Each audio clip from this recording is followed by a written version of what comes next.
Sobat Utama, balik lagi di podcast Utama. Kali ini aku, Putri Halika Rizky, mahasiswi Universitas Tama Jagakarsa, Prodi Psikologi.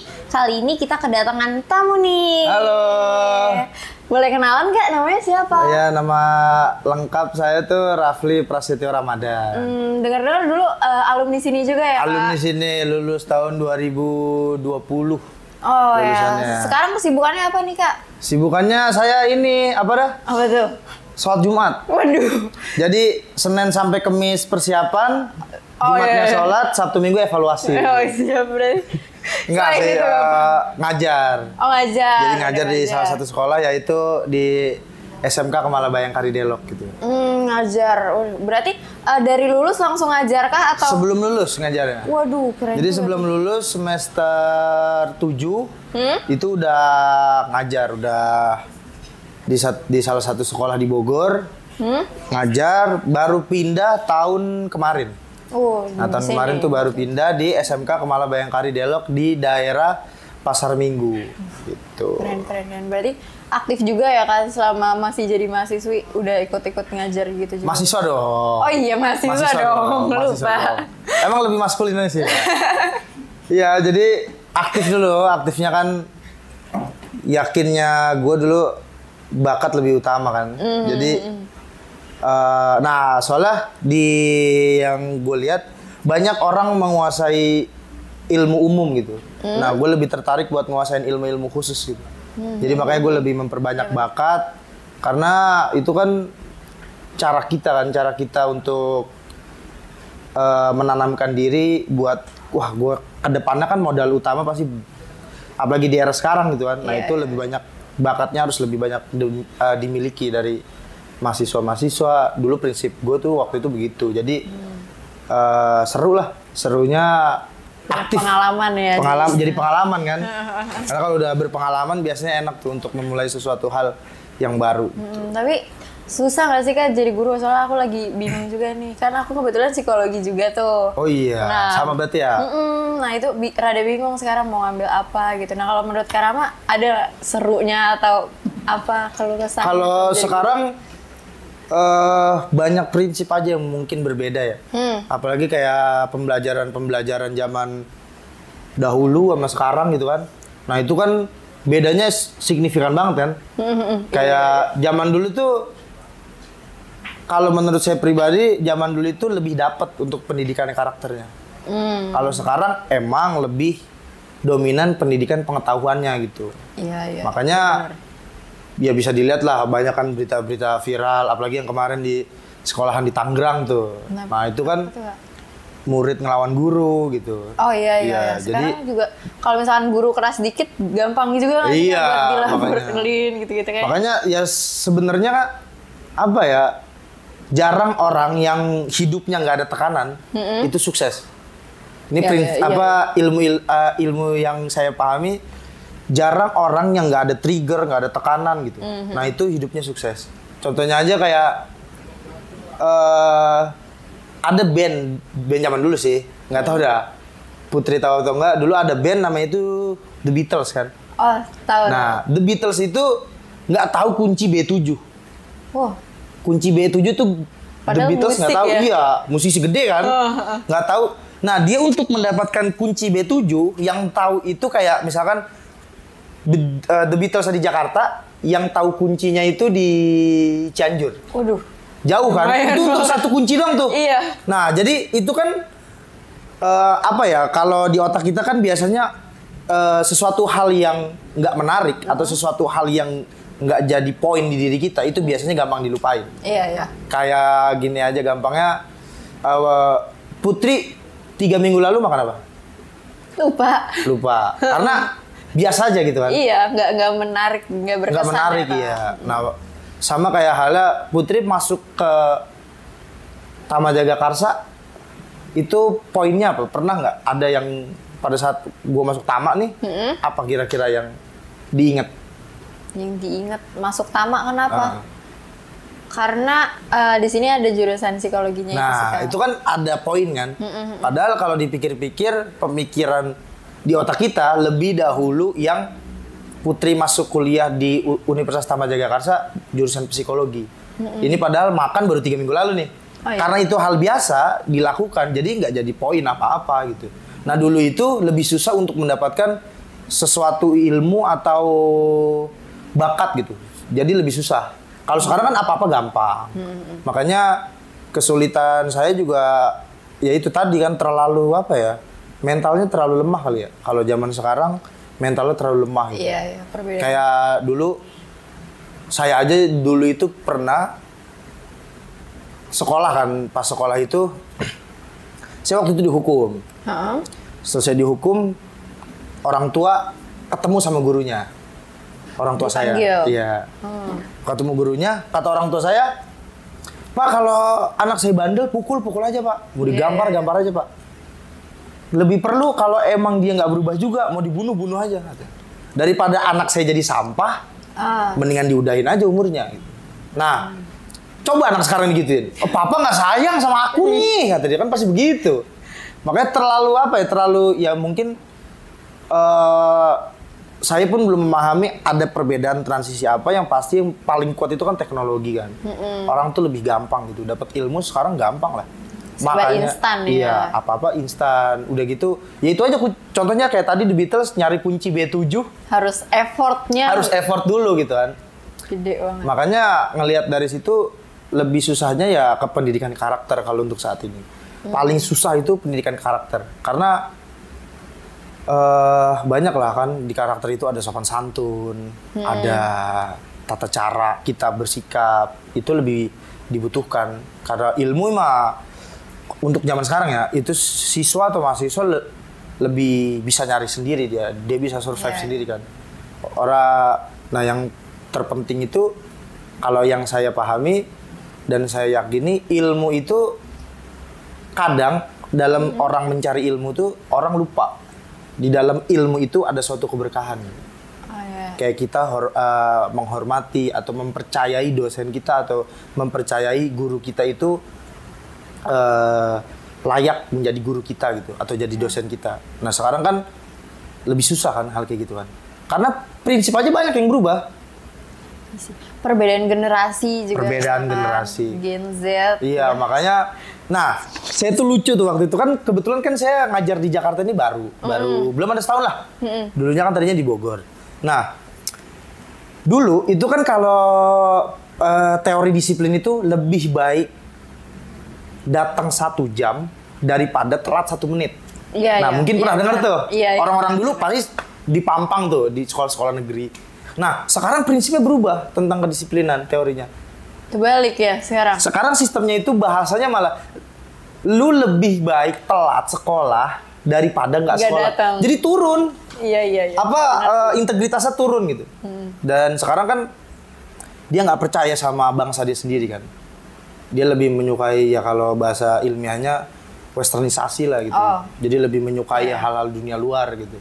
Ya percayanya saya ya khawatir lah, bukan percaya, khawatirnya itu saya khawatir budaya atau bangsa Indonesia ini bisa hancur gitu budayanya dengan bangsanya sendiri gitu atau rakyatnya sendiri. Banyak kan orang kalau dihancurin kan kita bisa ada defense segala macam. Tapi kalau udah dihancurinnya sama rakyat kita sendiri, nah itu makanya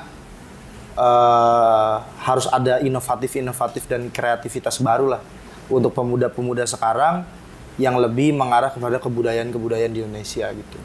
Karena ya gampangnya nanti kan mau ada acara Coldplay nih. Oh iya, ya Coldplay. Kan? Dapat gak ikut war tiket gak? Dapat saya tiketnya. Tiket keretanya dapat udah. Kalau nontonnya belum. Tiket kereta dapat saya kemarin beli itu di Lenteng Agung. Udah saya beli dari sekarang. Tiket kereta ya bukan kereta. Nah, misalkan kayak gini nih, Coldplay pada saat manggung di Indonesia dia pakai baju batik. Ya. Yang bangga Indonesia atau Coldplay? Menurut Putri aja. Indonesia sih kalau dari aku. Nah, yang bangga Indonesia kan. Iya. Seharusnya Coldplay yang bangga. Karena batik kita itu lebih mahal daripada Coldplay. Nah itu mental tuh. Mental kita kan seolah-olah kita nggak percaya diri bahwa budayaan kita lebih besar harganya daripada budaya-budaya luar kan. Nah itu kan mental tuh, itu kayak Coldplay yang pakai loh. Kok kita yang bangga? Dialah yang bangga pakai batik gua. Orang produk gua kok gitu. Jadi nah itu kan mental yang emang pelan-pelan dah dipupuknya dan emang nggak gampang untuk merubah itu, butuh proses lah. Ngomong-ngomong soal mental, aku juga pernah baca tuh katanya Gen Z itu termasuk generasi yang lemah mental. Itu berarti Karama juga setuju banget. Setuju. Ya banyak lah, kalau ya itu tadi kan biasanya mental itu kan kemungkinan besar berhubungan dengan tekanan kan. Jadi semakin kuat, semakin dia sering mendapatkan tekanan, kemungkinan besar dia semakin kuat mentalnya gitu. Ya mungkin ya di sini kan bisa dilihat lah. Ya kalau dulu saya di Tama Jagakarsa nggak ada yang hina, mungkin gue nggak akan bisa sebagus ini gitu. Makanya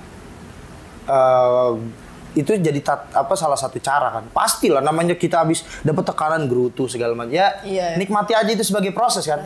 Bukan nggak mau dilangkahin, kita tetap ngelangkah ke proses itu gitu. Karena nggak ada sama sekali lah yang nggak ada tekanan atau nggak ada trigger di dalam hidupnya gitu. Itu kemungkinan besar nggak sukses. Yang hidupnya kayak ada dulu bandnya masih Peter Pan. Peter Pan. Ya, dulu tuh. Yang nyanyi Ariel. Ariel Tatum lagi. Aduh, bukan dong. Oh, Ariel Noah. Nah, udah gitu Ariel tuh di album pertama kalau nggak salah. Itu kan dia liriknya itu hiperbola kan. Terlalu hiperbola, terlalu berandai-andai, terlalu jauh lah. Nah, itu dikritik sama Ahmad Dhani. Peter Pan tuh kata Ahmad Dhani verbatimnya nih saya kasih tahu. Kata Ahmad Dhani tuh Peter Pan tuh nggak jelas, liriknya nggak jelas, arahnya kemana, kata Ahmad Dhani. Itu kalau Peter Pan berhati sempit, nggak mempunyai mental yang baik, pasti wah kayak hatinya dalam katak dalam tempurung lah. Nah di situ malah Peter Pan menjadi suatu motivasi buat dia. Dan akhirnya ternyata di album keduanya, gara-gara baru selesai dikritik sama Ahmad Dhani, karena kebesaran hatinya untuk menerima kritikan dari orang, itu album keduanya kalau nggak salah berpuluh-puluh juta atau berjuta-juta kopi dari lagu. Nah dari situ kan kita bisa belajar kan. Coba anak sekarang selalu dibilang ini kan hak gua, kata dia. Ya gimana gua lah. Nah itu hargain gua dong. Sok-sok burnat padahal nggak ada gitu. Iya itu. Nah sekarang tuh dikasih tugas dikit apalagi aku termasuk Gen Z gitu ya. Oh ini termasuk Gen Z? Berarti mewakili tadi saya. Iya kayak gitu kan. Kayak dapat tugas dikit, aduh banyak banget sih tugasnya langsung. Bahkan kita berani untuk protes ke yang ngasih dosen lah atau gurunya. Protes ke dosen itu? Banyak banget sih tugasnya, saya stres. Nah itu kan gampang banget kayaknya anak sekarang tuh buat stres tuh kayaknya gampang banget. Nah, itu dari Karama sebagai mantan mahasiswa atau bahkan guru gitu ada nggak sih Kak tips-tipsnya gitu loh? Nah kalau saya tipsnya ya biasanya tuh orang takut ngelangkah.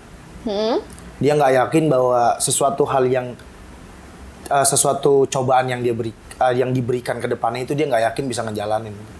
Ya itu emang nggak bisa dipelajari kan. Karena kita hari ini kuat itu kan mungkin ya kita hari ini kuat atau kita hari ini mempunyai mental yang bagus karena kebiasaan kan. Nah jangan takut mencoba, apalagi seorang mahasiswa itu banyak-banyaknya lah buat mencoba hal baru gitu. Jangan yang cuma jadi dulu tuh bahasanya kupu-kupu. Tahu sekarang masih terkenal gak? Kuliah pulang gitu. Jadi jangan terlalu jangan terlalu diem lah mencoba hal baru, karena dari hal baru itu kan kita belajar resiko, belajar problem solving kayak gimana gitu. Jadi setiap hidup kita tuh pasti ada resikonya. Termasuk kita diem. Diem tuh ada resikonya. Iya sih benar. Makanya kita melihat keadaan itu kan biasanya kan karena kebiasaan kita kan. Iya. Jadi, nah positif kita itu gimana kita. Nah orang lain itu nggak bisa kita atur soalnya. Karena ada bahasanya itu kita nggak bisa mengatur sikap orang lain ke kita. Yang bisa kita atur itu sikap kita ke orang lain. Atau respon kita bagaimana gitu. Iya betul. Dan sebaik-baiknya manusia itu menganggap manusia lainnya positif kan. Walaupun itu dengan cara yang negatif. Nah itu jadi mental tersendiri bahwa kita mampu gitu melewati apapun ke depannya. Karena kayak sopan santun gitu kan. Tapi inget ya kalau sopan santun itu bahasa tubuh. Bukan pemikiran. Kalau di ilmu politik pemikiran yang membutuhkan sopan santun itu kalau di politik namanya pemikiran kemunafikan. Wah.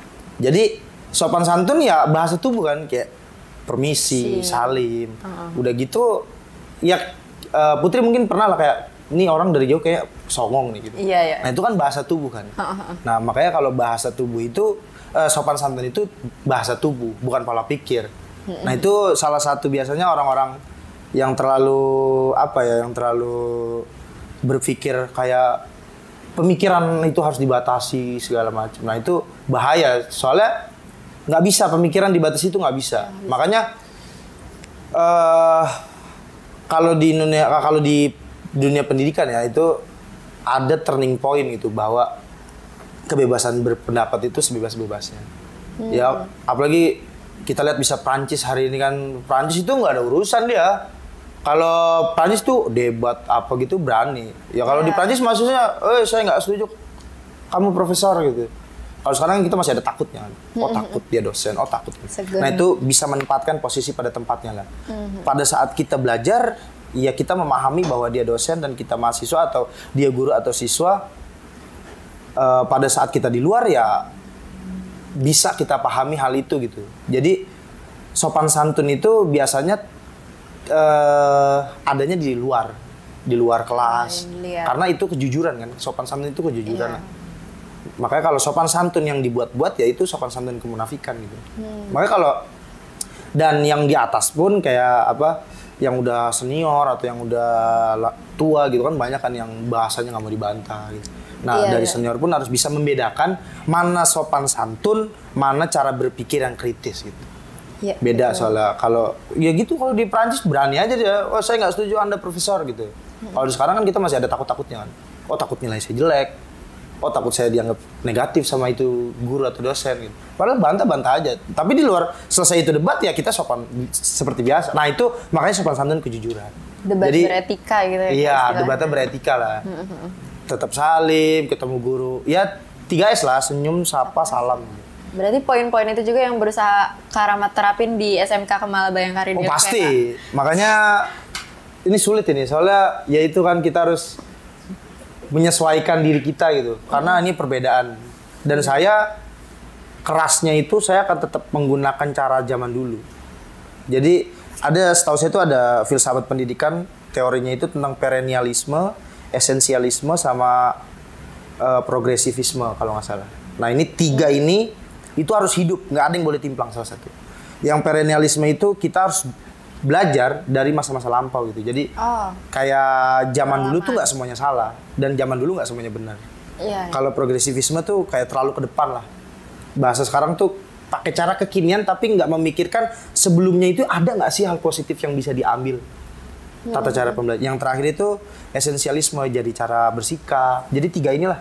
Jadi kunci pendidikan atau saya sebagai guru tipsnya yang menjadi guru juga atau murid yang ingin belajar itu harus 3 poin yang harus didapat. Yang pertama pengetahuan umum, yang kedua itu sejarah ke belakang. Kita harus mengetahui kan itu cara kita untuk menimbulkan nasionalisme, patriotisme gitu. Karena hidup kita di akhir untuk negara kan. Dan yang ketiga itu esensialisme. Jadi perilaku, tutur kata, sikap. Itu kan bisa dipelajari lah. Cara ketemu orang gimana. Nah, kayak gitu. Jadi harus bisa 3 hal ini jangan pernah hilang gitu. Ya, keren banget. Terakhir ini Kak, ada nggak sih Kak quotes gitu Kak buat teman-teman yang nonton di sini? Oh ada. Saya aku lihat-lihat kayaknya IG Kak Rama juga ada tuh. Oh iya. Ini juga ada sih. Ini tapi punya Jalaluddin Rumi jangan. Oh. Iya. Jadi boleh Kak quotes-nya. Kan saya sekarang udah mengenal cinta ya. Asik. Ya. Jadi quotes cinta aja ya. Boleh. Apa ya sebentar. Boleh, kita kasih waktu berpikir. Oh, iya. Ini nanti potong di TikTok jadi FYP ini. Pakai jedak-jeduk nggak? Iya. Jangan dong, katro banget. Pakai jedak-jeduk. Kalau pakai lagu rungkat aja anak. Rungkat. Cinta itu akan pudar seiring berjalannya sebab. Dan ternyata aku mencintaimu ada tanpanya sebab. Aduh, ngeri. Itu ya itulah banyak juga kan bisa dilihat di kebetulan emang saya suka mengeluarkan kata-kata yang menurut saya pribadi itu berkualitas lah. Itu ada di Instagram Dalih Lubuk gitu. Dalih Lubuk bisa di-follow tuh ya, Kak. Ya, di sini. Di sini apa di situ? Di sini ya? Gitu. Tinggal tunjuk aja Kak, nanti dieditin. Oh ya diedit ya. Ini di mana? kita bikin repot aja ya edit. Terus di sini, terus di sini deh. Oke, segitu aja mungkin ya Kak. Oke, makasih Putri. Makasih banyak waktunya udah ngeluangin waktu buat ngobrol-ngobrol santai sama aku. Sampai ketemu di vlog selanjutnya. Sampai ketemu di podcast selanjutnya. Dadah.